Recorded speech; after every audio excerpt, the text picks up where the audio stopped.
Hi friends.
ரொம்ப பெருசும் இல்லாம ரொம்ப சின்னதும் இல்லாம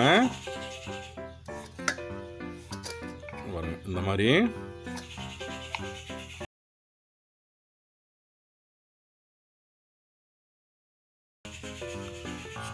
பாருங்க, ஸ்கியூபாக கட் பண்ணி நம்ம எல்லாத்தையும் எடுத்துட்டு உங்களுக்கு நான் காட்டுறேன்.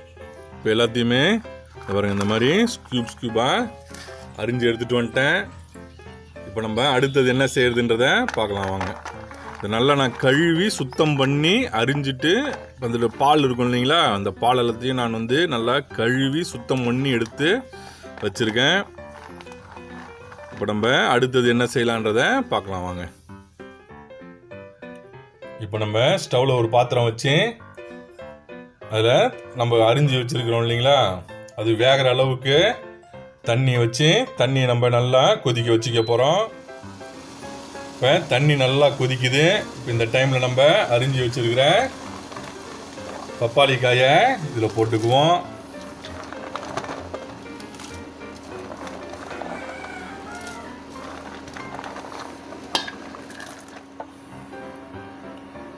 இது கொஞ்ச நாள் வேகட்டும்.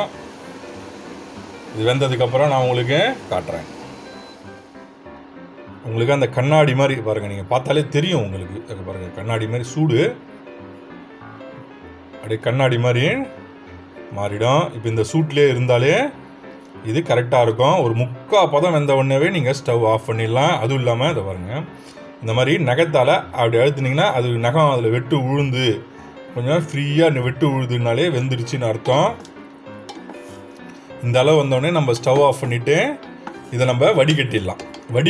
தண்ணியிலே வைக்க வேண்டாம், இதை நம்ம வடிகட்டிடலாம். இந்த சூட்டில் வைக்க தேவையில்ல. நம்ம தண்ணியை வடிகட்டிட்டுனா அந்த வடிகட்டின அந்த சூட்லேயே அந்த காயினுடைய அந்த சூட்லேயே இருக்கும். தண்ணியில் இருந்தால் குழன்னு ஆகிடும்.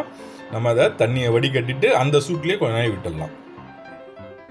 ஃப்ரெண்ட்ஸ், நம்ம வேக வச்சதை பாருங்க, நான் தண்ணியை மட்டும் வடித்து எடுத்துகிட்டு வந்துட்டேன். இது நான் என்னமோ ஃபுட் கலர் போட்ட மாதிரி கலர்ஃபுல்லாக ஆகிடுச்சு.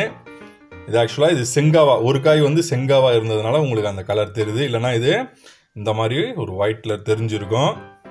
இந்த மாதிரி இருந்திருக்கும். பட் ஆனால் இது செங்காவாக இருந்துருவே இப்படி தெரியுது. பரவாயில்ல, நமக்கு வந்து ஃபுட் கலரு கொஞ்சம் குறைச்சலாக போட்டுக்கலாம், எல்லோ கலரு பாருங்கள். இந்த மாதிரி நம்ம இதை வந்து தண்ணியை மட்டும் வடித்து எடுத்துன்னு வந்திருக்கேன். இது இப்படியே விட்டோம்னா நம்ம கொஞ்சம் ஆறிடும். இப்படி ஆறினதுக்கப்புறம் இந்த பாருங்கள், ஏன்னா நம்ம வந்து முக்கால் பதத்தில் எடுத்தாதான் இந்த மாதிரி இதை பாருங்கள், இது உங்களுக்கு கிளாஸ் மாதிரி தெரியும். அதாவது நீங்கள் ஃபஸ்ட்டு பார்த்து காய் மாரி அதாவது வெள்ளையாக இருந்திருக்கும். இப்போ பார்த்தீங்கன்னா ஒரு மாதிரி லப்பர் கியூப் ஆட்டம் பாருங்கள், உள்ளே நமக்கு கிளாஸ் மாதிரி தெரியும். இது பாருங்கள், நான் ஒரு 1/4 கிலோவுக்கு சுகர் எடுத்திருக்கேன். இது கூட கொஞ்சம் தண்ணி சேர்த்துக்கிறேன். ஒரு 100 ml தண்ணி சேர்த்துக்கிறேன். தண்ணி சேர்த்துட்டு இப்போ நான் இதை ஸ்டவ் ஆன் பண்ணிக்கிறேன். நான் இண்டக்ஷன் ஸ்டவ்வில் செய்கிறதுன்றதுனால நான் வந்து முன்னாடியே செஞ்சுட்டு அதுக்கப்புறம் ஆன் பண்ணுறேன். நீங்கள் நார்மலானா நீங்கள் அதுக்கு தகுந்த மாதிரி நீங்கள் அடுப்பில் செஞ்சுக்கலாம். பாருங்கள், சர்க்கரை நல்லா கரைஞ்சிடுச்சு. இப்போ இந்த டைமில் நான் வந்து ஒரு 3 ஏலக்காய் போட்டுக்கிறேன். பாருங்கள், எல்லாம் ஃபுல்லாக கரைஞ்சிடுச்சு. இப்போ இந்த டைம்லேயே நம்ம வந்து வடிகட்டி வச்சிருக்கிற இந்த பாருங்க கொதிச்சு நம்ம ஆற வச்சிருந்த அதில் போட்டுக்க போகிறோம். போட்டுட்டு கொஞ்சம் கிளறி விட்டுக்கிட்டே இருங்க. இதை நீங்கள் செய்யும்போது மீடியம் ஃப்ளேமில் வச்சுக்கோங்க. இதை அப்பப்போ நீங்கள் கிளறி விட்டுக்கிட்டே இருக்கணும். ஏன்னா ஒரே இடத்துல இருந்துச்சுன்னா கீழே இருக்கிறது ரொம்ப குக் ஆகிடும். அதனால் நீங்கள் அப்பப்போ இதை வந்து திருப்பி விட்டுக்கிட்டே இருக்கணும். இதுவும் இதில் முக்கியமான விஷயம். இந்த சிரப்பு உள்ளே இழுத்துட்டு இருக்கிற மாதிரி உங்களுக்கு தெரியுதுங்களா? அதுவும் இல்லாமல் நம்ம போட்டது எல்லாமே நல்லா ஸ்கியூபாக போட்டது. சைஸ் வந்து பாருங்கள் அப்படியே கொஞ்சம் சின்னதாக ஆகிடுச்சு. பாருங்கள், நல்லா திக்காக ஆகிடுச்சு. அதுமாரி நமக்கு கொதி வரும்போது அந்த நுரையாக வரும். நான் உங்களுக்கு லோ ஃப்ளேமில் இருக்கிறதுனால உங்களுக்கு தெரியல, கொஞ்சம் ஹை வைக்கிறேன். பாருங்கள் எப்படி அப்படியே நுரை வருது பாருங்கள். இந்த மாதிரி நுரை வந்த அளவுக்கு வந்தாலே போதுமானது. நம்ம இப்போ இதை நிறுத்திட்டு நான் ஸ்டவ் ஆஃப் பண்ணிடுறேன். இப்போ நிறுத்திட்டு இதை வந்து ஒரு 2 or 3 hours நம்ம நல்லா இதுலேயே அந்த சிரப்புலேயே விட்டுடுவோம்.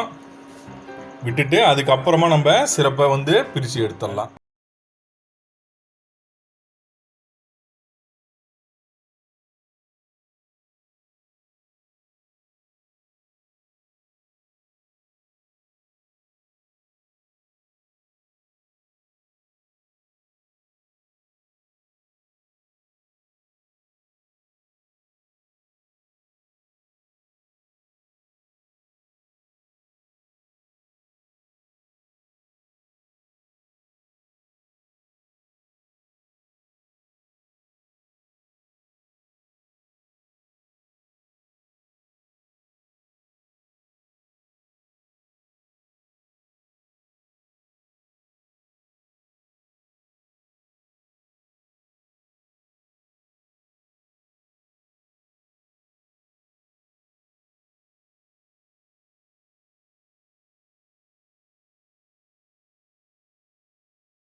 கலரே உங்களுக்கு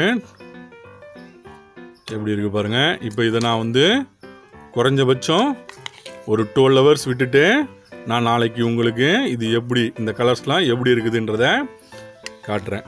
பார்த்தீங்களா, நான் இன்றைக்கி இந்த 3 கலர்ஸ் தான் செஞ்சுருக்கேன். நீங்கள் வேறு கலர் உங்ககிட்ட இருந்துச்சுன்னா நீங்கள் வேறு கலர் கூட இதில் வந்து போட்டுக்கலாம். ஓகே, நான் இதை வந்து இப்போ ஒரு 12 hours அப்படியே விட்டுட்டு நான் உங்களுக்கு நாளைக்கு இது எப்படி இருக்குதுன்றதை உங்களுக்கு காட்டுறேன். நேற்று செஞ்சு வச்சோம், நேற்று காலையில் செஞ்சோம். இப்போ இன்னைக்கு